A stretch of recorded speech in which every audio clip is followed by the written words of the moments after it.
Welcome to Sweet Life Beat Life. We hope this video helps. In this video, I will explain how to make sweet pickled radish.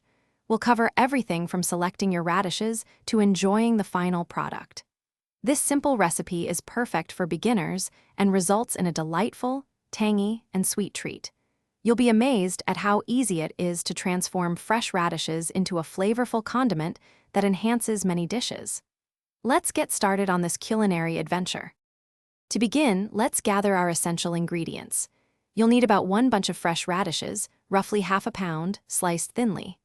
For the brine, prepare half a cup of white or apple cider vinegar, half a cup of granulated sugar, and 1/4 cup of water.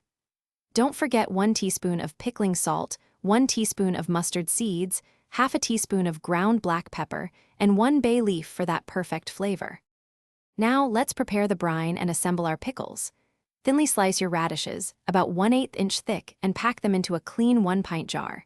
In a small saucepan, combine the half cup of vinegar, half cup of sugar, 1/4 cup of water, 1 teaspoon of pickling salt, 1 teaspoon of mustard seeds, half a teaspoon of black pepper, and the bay leaf. Bring this mixture to a gentle boil, stirring until the sugar dissolves. Carefully pour the hot brine over the radishes. Once the hot brine is poured, seal the jar and let it cool down on your counter for about 1 hour. After it reaches room temperature, transfer the jar to your refrigerator.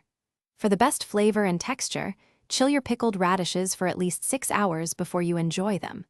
These delicious, sweet pickled radishes will keep well in your refrigerator for up to 4 months, ready to add a bright, tangy crunch to any dish. Thanks for watching.